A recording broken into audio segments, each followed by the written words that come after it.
우리가 예수님만 생각하며 살 수 있다면 얼마나 우리의 마음은 기쁨으로 가득 찰까요?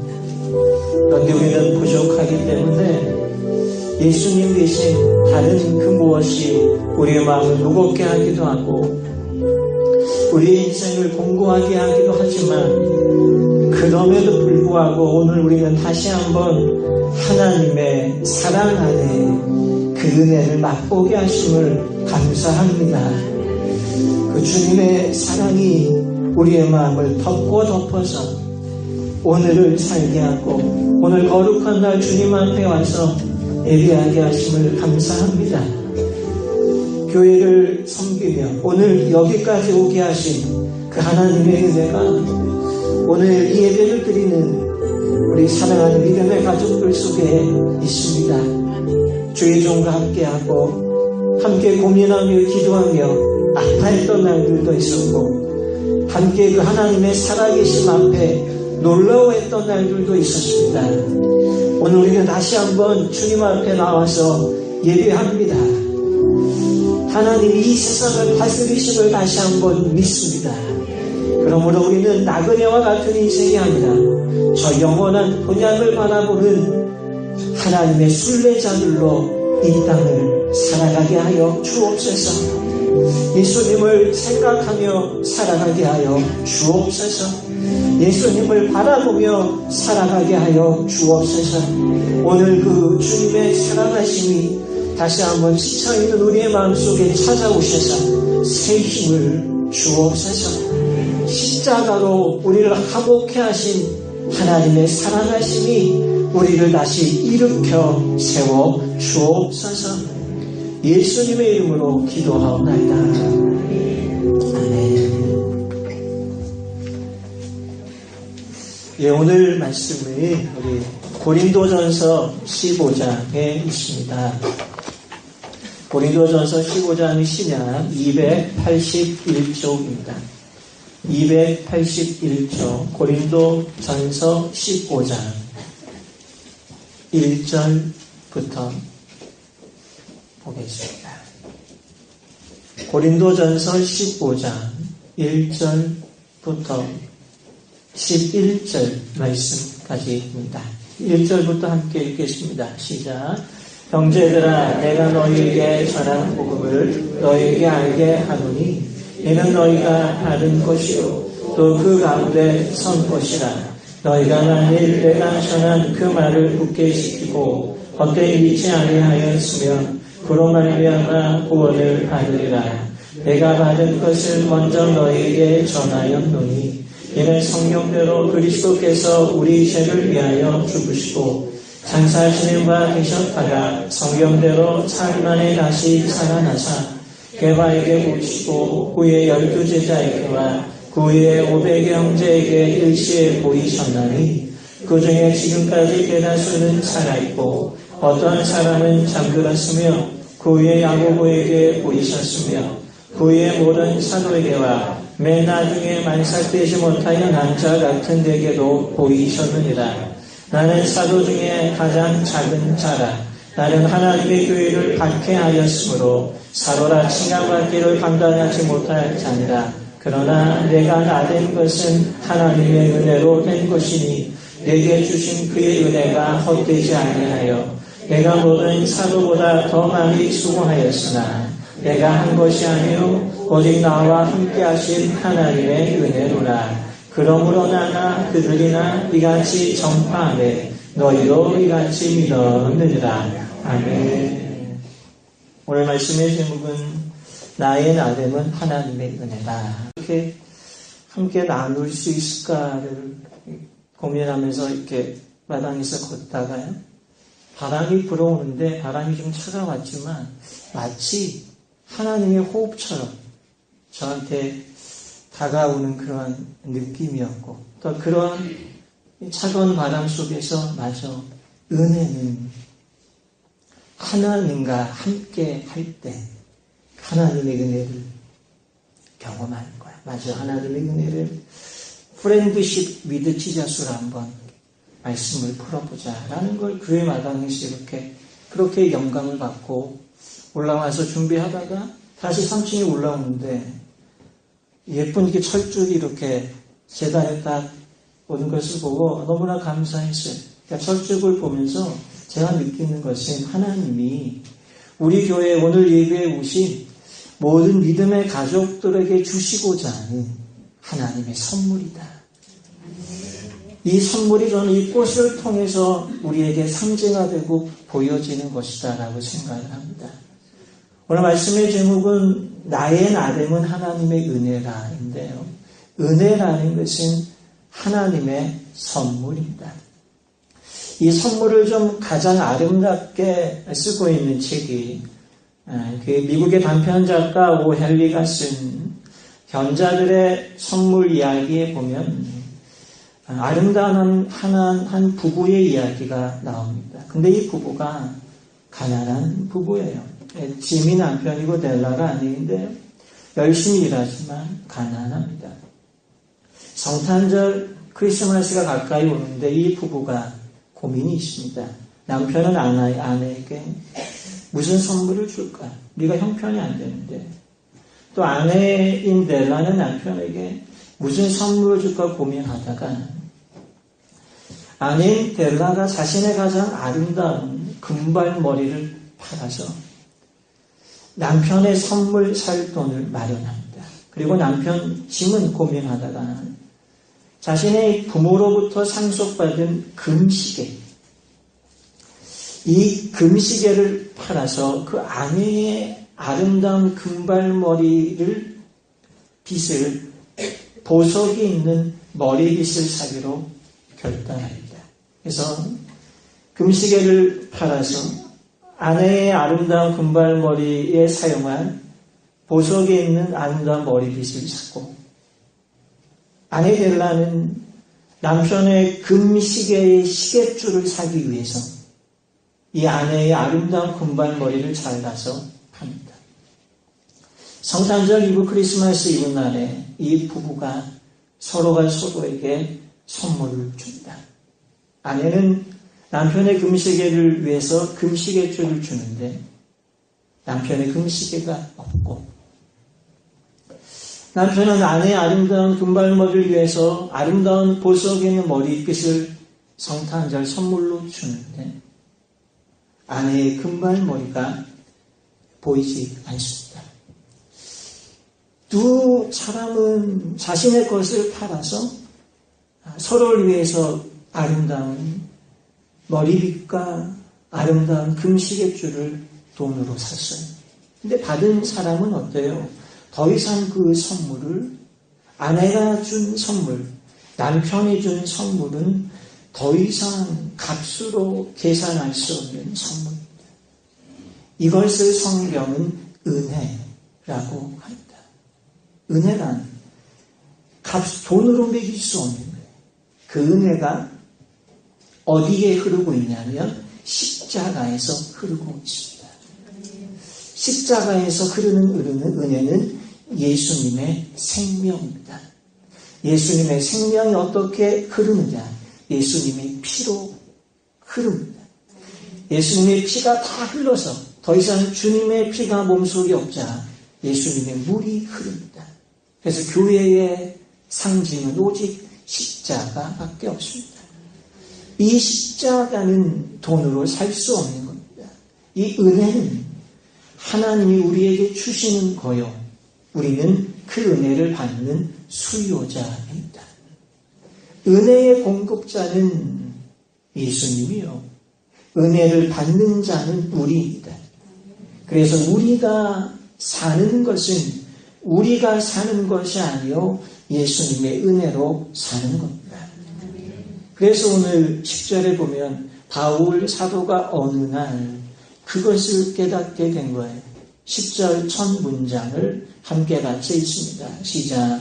그러나 내가 나된 것은 하나님의 은혜로 된 것이니 이것을 깨닫습니다. 내가 지금 살고 있는 것 이것은 나의 열정이나 나의 헌신이나 나의 공로가 아니요 그 하나님의 놀라운 무조건적인 사랑 그 은혜로 내가 지금 살고 있다라고 바울의 고백처럼 오늘 이 말씀을 통해서 내가 나됨은 바로 하나님의 은혜임을 깨닫는 오늘 이 시간이 되었으면 좋겠습니다. 사도 바울은 몰랐어요. 무엇을 몰랐냐면 하나님이 자기 자신을 정말 오랫동안 참아주시는 것을 몰랐어요. 왜냐하면 그는 오늘 9절에 바라보면 하나님의 교회를 박해하는 사람이었거든요. 예수 믿는 사람들을 잡아서 가두었던 사람이었거든요. 몰랐어요. 그게 맞는 줄 알았어요. 근데 어느 날 그가 예수 믿고 보니까 내가 하나님의 교회를 박해했던 내가 지금 하나님의 교회를 위해서 복음을 전하고 있는 변화된 자신의 모습을 보면서 이 변화는 내가 나를 변화시킨 것이 아니라 오늘 10절의 고백처럼 내가 나됨은 오직 하나님의 은혜로 변화된 것이다. 그래서 오늘 이 10절의 고백은 더 이상 바울은 과거의 박해자이지만 교회를 박해했던 박해자이지만 더 이상 내가 교회를 박해했던 박해자이기 때문에 오늘을 미안하게 살아가는 것이 아니라 오늘을 어떻게 살아갑니까? 감사함으로 살아갑니다. 그래서 은혜에는 또 하나의 뜻이 있는데 그것은 뭐냐면 은혜를 받은 우리는 하나님께 감사하게 되어 있습니다. 만약 우리가 하나님의 은혜를 느끼지 못하면 내가 하나님의 은혜를 지성적으로 이해하지 못하면 우리는 절대 하나님께 감사하지 못합니다. 그래서 은혜는 무엇이 있냐면 하나님에 대한 감사에 대한 반응이 있습니다. 그래서 은혜 받은 자는 반드시 주님 앞에 반응하셔야 됩니다. 무엇으로요? 감사함으로. 오늘 그 고백을 10절에서 바울이 하고 있는 겁니다. 내가 나된 것은 이것은 현재의 자신의 모습이에요. 현재 자신의 모습을 어떠한 기준으로 보고 있냐면 십자가의 기준으로 보고 있는 겁니다. 자기 자신을 어떤 지식적인 바울은 어떤 사람입니까? 최고의 지식인이며 바울이 속한 이 가문은 이스라엘에서 자랑할 만한 베냐민의 혈통이며 원래 그가 꿈꾸었던 자신의 미래는 그런 율법학자가 되고자 하는 것이 바울의 미래에 대한 꿈이었습니다. 근데 그는 지금 복음 전하는 자. 당시 복음 전하는 사람은 어떠한 사람이었냐면 박해받는 사람이에요. 손해보는 사람이에요. 근데 손해보는 사람임에도 불구하고 그는 10절에서 어떻게 이야기하고 있냐면 은혜로다 이야기합니다. 우리 옆에 있는 분들에게 은혜입니다. 이렇게 인사하겠습니다. 네, 이것을 깨달으면 어때요? 우리는 약하지만 무너지지 않고 약하지만 거친 세상에서 버틸 수 있는 겁니다. 오늘 바울은 자기 자신을 어떻게 9절에서 이야기합니까? 우리 9절에 있는 첫 문장만 읽겠습니다. 시작. 나는 사도 중에 가장 작은 자라. 아멘. 바울은 이 고백은 그냥 감성적인 고백이 아니고요. 오늘 이 자리에 계신 모든 분들보다 더 키가 작은 사람이 바울이었습니다. 왜 키가 작은 사람이었냐면 8절에 보면 만삭되지 못하는 가운데 먼저 태어났어요. 그러니까 건강한 사람이 아니에요. 나약한 사람이에요.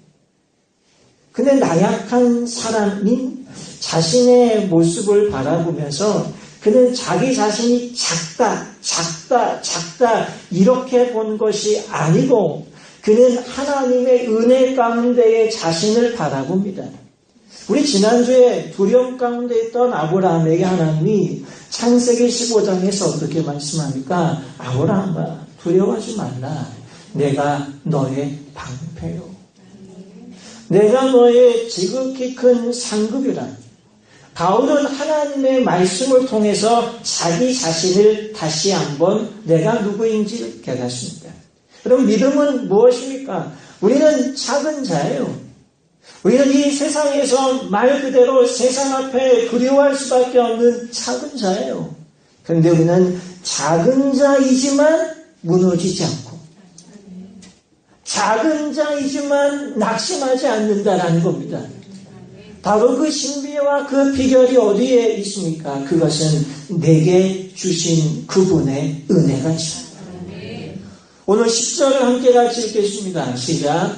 그러나 내가 나된 것은 하나님의 은혜로 된 것이니 내게 주신 그의 은혜가 헛되지 아니하여 내가 모든 사도보다 더 많이 수고하였으나 내가 한 것은 아니요 오직 나와 함께 하신 하나님의 은혜로라. 아멘. 바울이 은혜를 발견하는 것처럼 오늘 이 시간 하나님의 은혜를 이 십자가 앞에서 발견하시기를 축원합니다. 1980년대쯤인가요?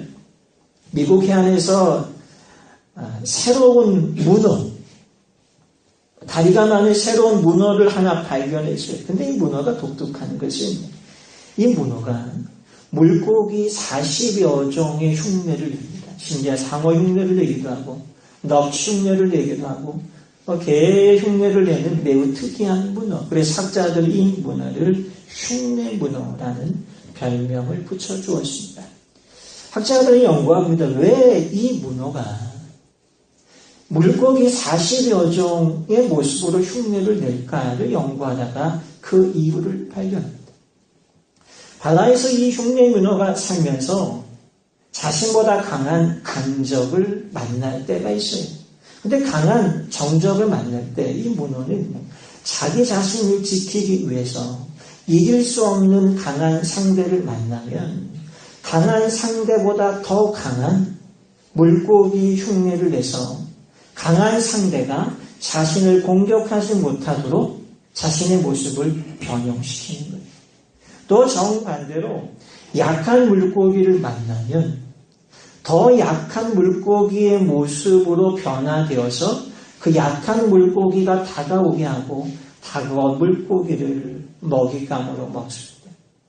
이 문어의 생존 전략을 바라보면 사람의 모습과 마찬가지입니다.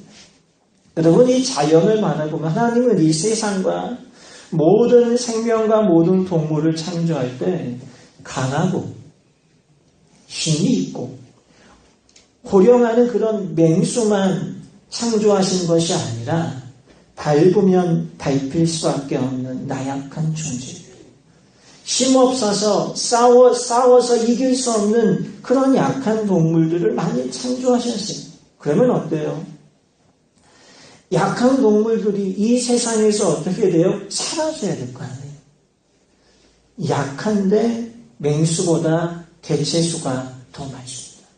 개미나 메뚜기를 보면 이런 약한 동물들은 더 많아요. 무엇을 이야기합니까? 아무리 약해도 자기만으로 살아갈 수 있는 생존 전략을 하나님이 주신 거예요.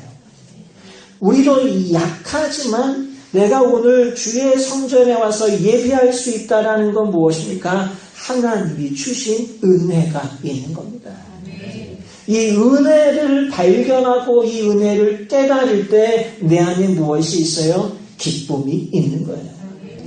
영적으로 우리 자신을 보면 강하지만 세상적으로 바라보면 세상이 강자입니다. 사단의 간교한 전략 때문에 우리는 여지없이 무너질 때가 있어요. 세상에서 살 때 우리가 너무나 약해요. 심지어 세상에서 믿지 않는 불신자와 사업 간에 어떤 많은 경쟁을 할 때 우리는 예수님을 믿기 때문에 고민합니다. 이렇게 하면 안 돼요. 내가 선의의 경쟁을 해야 되는데, 그래서 어느 경우에는 예수 때문에 내가 져줍니다. 예수님 때문에 내가 손해봅니다. 그래서 어느 경우에는 그 믿음이라는 것 때문에 하나님을 원망할 때가 있어요. 그런데 바울의 사역을 보면 그는 날마다 져주는 것처럼 보여요. 복음을 전하다가 강도를 만나고 복음을 전하다가 49대의 곤장을 3번이나 맞고 그가 원하는 로마에 가지만 포승줄에 매여서 집에 감금되고 심지어 2차로 투옥됩니다. 약해요. 복음이 막혀 있어요.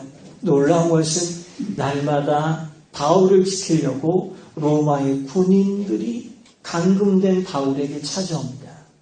근데 찾아오는 군인이 로마의 하이클래스, 로마의 시민권을 갖고 있는 사람. 그래서 로마에서 전해지는 복음은요, 아래에서부터 예수 그리스도의 복음이 전해지는 것이 아니고요, 로마의 복음은요, 위에서부터 복음이 전해졌어요. 근데 이것이 바울이 나가서 복음을 전한 게 아니고요, 바울은 감금돼 있었어요.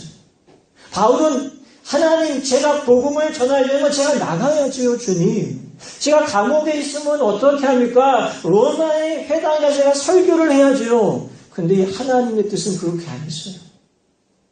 감금되어 있는 감옥에 매일매일 새로운 귀족들이 찾아옵니다. 당신이 믿는 예수가 누구요?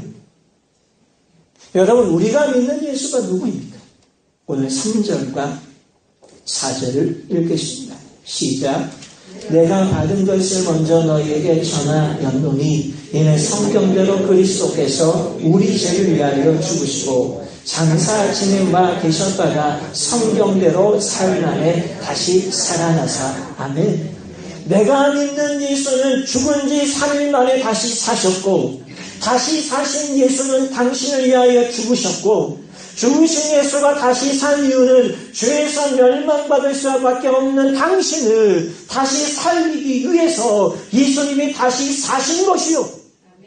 이것이 바울이 전한 복음이며, 이 복음이 성경에서 이야기하고 있는 복음이며, 예수님이 죽으시고 다시 사신 것이 예수님의 뜻대로 죽으시고 다시 사신 것이 아니라, 오늘 바울의 3절에서 성경대로 그리스도께서 우리 죄를 위하여 죽으시고 장사 지낸 바 되셨다가 성경대로 사흘 만에 다시 살아나서.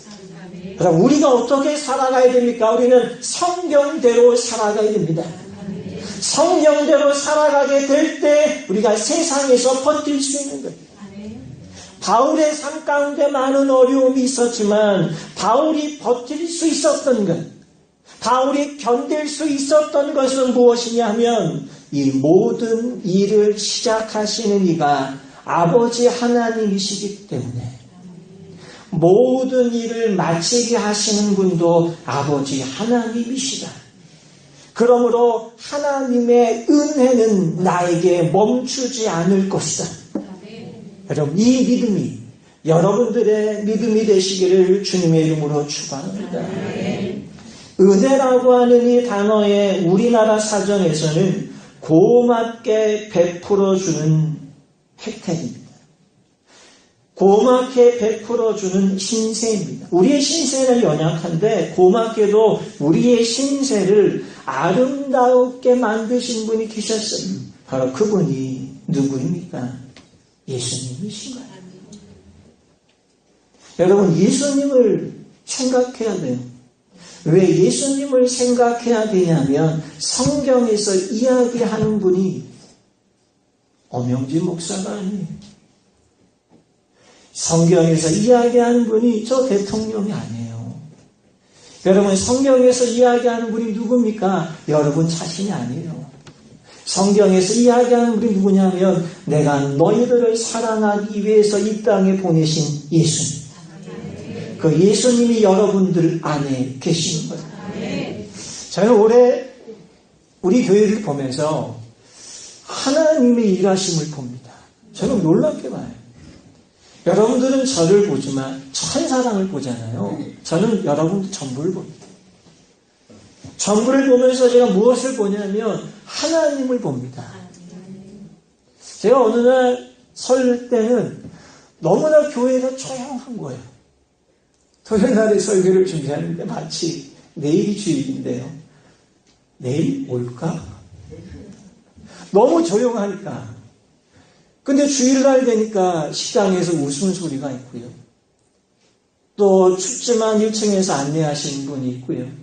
또 예배를 인도하다 보면은 꼭 12시 2분, 12시 5분, 12시 6분에 오시는 분들이 계세요. 저는 오시면 너무나 기뻐요. 오늘 에데니의 그 성가대 찬양하는 모습 너무나 기쁘고, 또 오늘 이렇게 서로가 축복할 때 저는 우리 여기 보면은 이제 모녀 관계들이 있잖아요. 모녀, 그렇죠? 그래서 가끔 제가 봅니다. 어머니가 딸을 바라볼 때 그 웃음. 오늘도 봤어요. 저는 그 모습을 보면서 하나님 우리를 얼마나 기뻐하실까. 여러분, 이 은혜는요, 하나님의 은혜는요, 율법적이지 않습니다. 하나님의 은혜는요, 조건적이지 않습니다. 그냥 주시는 거예요.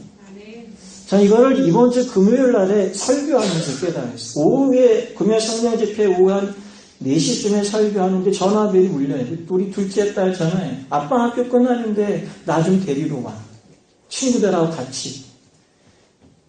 아니야, 아빠 설교 준비하고 있어서 그냥 와. 라는 건 제 말이었고, 입술로는 갈게. 성경을 덮고 차를 갖고 가서 애들 4명을 태우면 뒤에서만, 차 안에서만 그 여자아이들의 그 있잖아요. 그 수다. 나도 어떻게 하면 저 수다에 좀 참여할 수 있을까? 그리고 아무런 이야기 안 했어요. 내일 다음부터는 전화하면 안 된다. 아빠 설교 준비하니까 이렇게 말하면 뭐예요? 그 은혜가 아니에요. 아빠 와줘. 그럼 뭐예요? 딸이 아빠를 신뢰하는 거죠. 여러분, 기도가 무엇입니까? 하나님 주세요. 아니에요. 그러면 너는 이것도 부족하고 너는 이것도 잘못됐으니까 너는 안 줄 거야. 이것이 은혜가 아닙니다. 주님께서는 우리가 원하는 것을 구하면 우리의 모습이 어떻든, 내가 지난주 어떻게 살아왔든, 내가 어떠한 고민이 있든, 내가 세상에서 호령하지 못하는 연약한 존재이지만 주님은 그 모습 그대로를 우리를 품으시고 사랑하시는 겁니다. 이것이 은혜입니다. 우리는 이 받은 은혜를 어떻게 해야 되겠습니까? 이제 우리도 나누는 거예요. 근데 이것은 나의 힘으로 나누는 것이 아니에요. 내 안에 예수님을 바라보며, 내 안에 예수님을 생각하며, 우리 지난주 주일 오후 예배 설교 중 문득 예수님을 생각할 때, 여러분 지난주 문득 예수님을 생각하셨어요? 예. 예, 이번 주 한 주간 한번 생각해 보세요. 문득 설거지하는, 문득 아침에 아이들을 학교에 보낼 때 얼마나 바쁩니까? 그렇죠? 애들이 안 일어나요. 전쟁터입니다. 아이들은 엄마를 미워하고 엄마는 아이들을 미워합니다. 그리고 보냅니다. 보내고 나서 여러분 기도하세요. 주님, 내 아이 하나님 사랑하시죠. 여러분, 이것이 믿음이고, 이렇게 기도할 때에 내가 예수님과 가까워지는 겁니다. 오늘 10절에 보십시오. 10절 마지막 문장에 사도 바울은 이런 이야기를 합니다. 보시면, 내가 모든 사도보다 더 많이 수고하였으나 내가 한 것이 아니요 오직 나와 함께 하신 하나님의 은혜로다. 여러분, 이 바울은 어때요? 바울만큼 세계에 다니면서 선교를 했던 사람이 없고요. 12제자가 있지만 바울만큼 많은 사람을 만난 사람이 없고요. 요한도 교회를 세우고 베드로도 교회를 세웠지만 바울만큼 유럽의 많은 교회를 개척하고 설립한 사람이 없고요. 바울만큼 신약에, 만약에 바울이 쓴 책이 신약이 없으면 복음과 구원의 교리는 완전하지 못합니다. 바울이 쓴 서신이 있기 때문에 성경이 완전한 겁니다. 그만큼 바울은 너무나 많은 일을 했고 성경에 차지하는 비중이 너무나 크지만 오늘 10절에서 바울이 고백하는 것은 뭐냐면 내가 한 것이 없다라는 거예요. 그럼 누가 했습니까? 주님이 하신 거예요. 아버지가 하신 거예요. 옆에 있는 분들에게 그렇게 고백합니다. 아버지가 하십니다. 아멘. 여러분, 일이 안 될 때에도 하나님이 하실 것이요. 일이 잘 될 때 교만하지 마시고.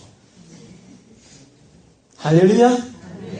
내가 있다라고 착각하지 마시고, 아, 주님이 하셨구나. 아, 나를 사용하셨구나. 여러분, 여기 앞에 감사하십시오. 오늘 10절 보세요. 나와 함께 하신 하나님. 바울에게만 하나님이 함께 하겠습니까? 우리의 삶의 자리에도 하나님이 함께 합니다. 그리고 함께 하시는 그 하나님을 내가 어떻게 경험하며 생각하며 오늘을 살고 내일을 살아갈 수 있을까가 오늘 우리의 설교의 숙제입니다. 여러분, 숙제를 잘 하셔야 됩니다. 우리 학생들 오늘 공부 잘했니? 이렇게 묻지 마시고요. 이스라엘 부모는 어떤 걸 묻죠? 오늘 선생님에게 무슨 질문을 했니? 어제 2층 강의실에 한 10명 이상의 중학생이 왔어요. 한 밤 8시가 넘었길래 제가 가서 그랬어요. 이제 어떻게 할 거니? 계속 놀 거니? 가야지 라고 말하는 게 아니에요. 어떻게 할 거지? 지금 몇 시지? 8시 17분이래. 그럼 어떻게 할 거지? 애들이 고민하다가 8시 반까지만 놀게요. 그래, 고맙다. 물어보세요, 우리 아이들은. 가더라고요. 여러분, 하나님은 늘 우리에게 물어요. 내가 너에게 무엇 해주기 원하냐? 여러분, 그럴 때 주님 앞에 주님 저 이거 원해요. 여러분, 이렇게 한번 기도하셨으면 좋겠습니다. 어디에서요? 우리의 삶의 자리에서. 마지막 한 가지 예화만 드리고 설교를 마치고자 합니다. 독일에 가난했던 화가지망생 2명의 친구, 2명의 청년이 있었어요. 한 1490년대 르네상스 시대에 가난한 두 청년, 두 친구예요. 이 두 청년의 꿈은 동일합니다. 아주 성공한 화가가 되기를 두 친구가 꿈을 갖고 열심히 오전 오후 일하고 밤에 그림 공부를 하는데 잘하는데 또 친구가 모여서 의논합니다. 우리 이렇게 일하다가 이따금씩 그림 공부하면 안 되겠다. 어떻게 할까? 결론 내리길 우리 중 한 사람은 일하고 한 사람은 그림 공부하도록 돕자. 그리고 성공하면 일하던 사람을 도와주자. 그래서 두 친구가 제비를 뽑는데 제비를 첫 번째 뽑아서 당선된 친구가 알브레이트 듀러예요. 이 듀러가 먼저 뽑히고 두 번째 친구인 프란스 라인슈타인 친구가 일을 해서 듀러가 화가 공부하도록 대학교에 입학하고 하도록 전심전력을 쏟습니다. 듀러가 학교를 마치고 정말 기대한 대로 성공한 화가가 됐어요. 성공한 다음에 이제 친구인 브렌트 라인슈타인을 생각하는 거예요. 그래서 그 친구가 있는 라인슈타인이 있는 고향으로 찾아갑니다. 고향으로 가서 물어보니까 친구가 식당에서 종업원으로 설거지하고 청소하는 허드렛 일을 하고 있대요. 가서 보니까 친구가 정말 일하고 있는 거예요. 반가운 나의 프렌트 라인슈타인이 일하고 있는 것을 보는데 이 친구가 잠깐 쉬는 시간에 식당 한쪽 구석에서 무릎을 꿇고 손을 모아 기도하니까 이것이 오늘 주어 표지에 있는 기도하는 손이라고 하는 그림입니다. 라인슈타인이 두 손을 모아 잠깐 쉬는 시간에 기도하는데 듀러가 창가 밖에서 이 친구의 기도하는 모습과 기도하는 소리를 듣습니다. 이 듀러의 친구인 프란츠 라인슈타인은 두 손을 모아 다음과 같이 기도합니다. 하나님, 아버지, 제가 일하는 가운데 제 손은 망가졌습니다. 더 이상 화가로서 그림을 그릴 수 있는 손이 못 됩니다. 저는 더 이상 그림을 그릴 수 없습니다. 그러니까 하나님, 내 친구 듀러가 저 대신 위대한 화가가 될 수 있도록 도와주세요.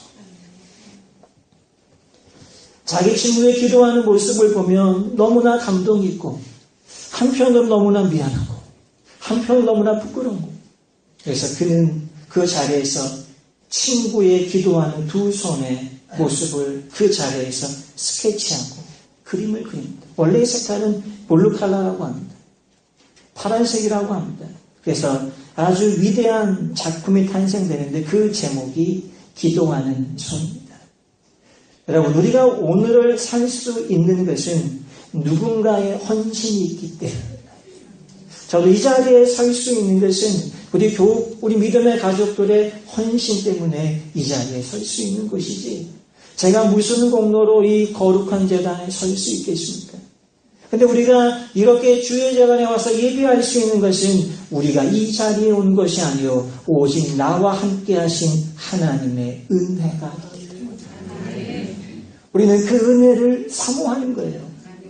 우리가 세상을 살아가야 되고 내일 세상을 맞이해야 되는데, 오늘 우리가 사실은 은혜는 받아서 다시 우리의 삶의 자리로 돌아가지만, 우리의 삶의 길에 시편에서 이야기하는 그 축복의 대로가 열려있는 것만은 아니에요. 팩트는, 현실은 힘겨운 인생이 기다리고 있는 분이 있어요. 내 마음을 알아주지 못하는 그 나의 고독한 마음을 갖고 살아가야 될 사람들도 있는 것. 어떤 사람은 거친 세상의 바다 위에 걸어가야 되는 사람도 있는 것. 그런데 하나님의 은혜를 발견하는 사람, 하나님의 은혜를 체험하는 사람, 하나님의 은혜를 믿는 사람은 그 바다 위를 풍랑이를 걷고 있는 내가 나 혼자 걷고 있는 것처럼 보였는데 풍랑이를 걸어오시는 예수님을 보는 거예요. 이것이 하나님의 은혜입니다. 그래서 우리는 거친 세상에서 어떻게 바라보면 내가 건널 수 없는 산을 건너야 될 때가 있는데 내가 건너게 됩니다. 지나와서 보니까 나도 몰랐는데 이 산을 건널 수 있는 은혜가 있었던 거예요. 바울은 그것을 오늘 깨닫게 된 겁니다. 그러므로 우리의 삶의 자리에는 여전히 하나님의 은혜가 있습니다. 이 은혜를 누리며 발견할 수 있는 방법은 무엇이냐면 하나님과의 교제예요.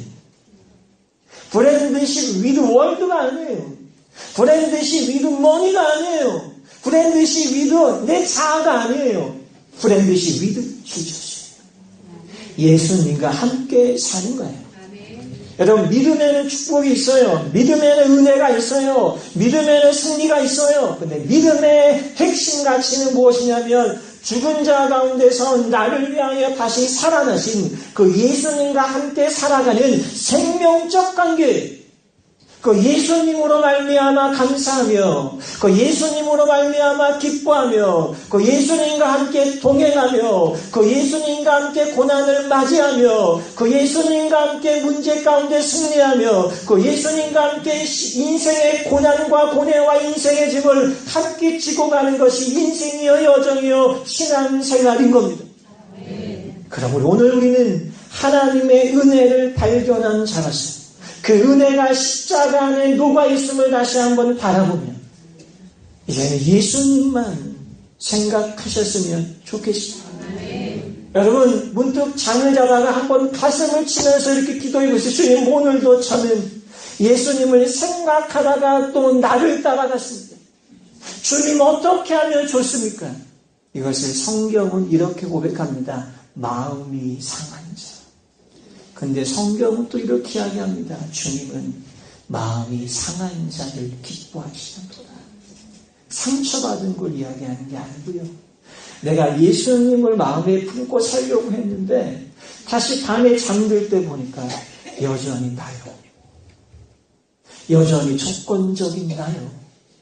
여전히 죄악에 깃든 나요. 여전히 두고 보자 나요. 근데 그런 나를 주님 앞에 하나님 어떻게 하면 좋습니까? 이런 나를. 이 고백이요. 되게 중요한 겁니다. 여러분, 고린도후서 8장 9절에 보면 이런 말씀을 바울이 합니다. 우리 주 예수 그리스도의 은혜를 너희가 알거니와 부요하신 자로서 너희를 위하여 가난하게 되심은 그의 가난함을 인하여 너희로 부요케 하려 하심이니라. 아멘. 우리를 부요케 하기 위해서 예수님은 옷 한 벌로 사셨고, 우리를 부요하기 위해서 주님은 십자가상에서 지키셨고, 우리를 부욕해 하기 위해서 주님은 하나님의 공유의 형벌과 율법의 형벌을 우리가 받아야 됨에도 불구하고 주님이 가난의 짐으로 받은 겁니다. 여러분, 그 은혜를 날마다 맛보며 그래 내가 부욕해 된 건 주님의 가난을, 그 주님의 가난한 앞에 이 세상에서 더욱더 낮은 자 가운데에 감사함으로 살아가는 그리스도 예수의 사람들이 되시기를 주님의 이름으로 축원합니다. 기도하겠습니다. 하나님 감사합니다. 주님의 사랑하심이, 주님의 은혜로우심이 오늘도 우리의 삶 속에 다시 한번 말씀으로 들어오게 하심을 감사합니다. 이 은혜, 세상이 줄 수 없는 하나님 함께 하시는 이 은혜가 이번 주 한 주간 우리의 삶 속에 생수처럼 넘쳐나게 하여 주옵소서. 그래서 함께 만나는 사람들에게 서로 격려하게 하시고 서로 위로하게 하시고 그 나의 마음을 아시는 예수님께 믿음으로 고백하는 하나님의 사람들이 되게 하여 주옵소서.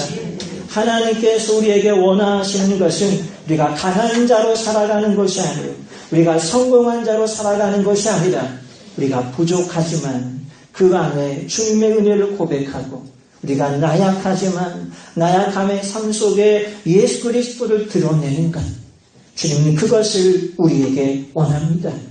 우리가 연약할 때에 예수님을 기억하게 하시고 우리가 부족할 때에 내 자신을 자책하는 그 순간에 나를 사랑하시는 주님의 은혜 가운데 다시 회복되게 하여 주옵소서.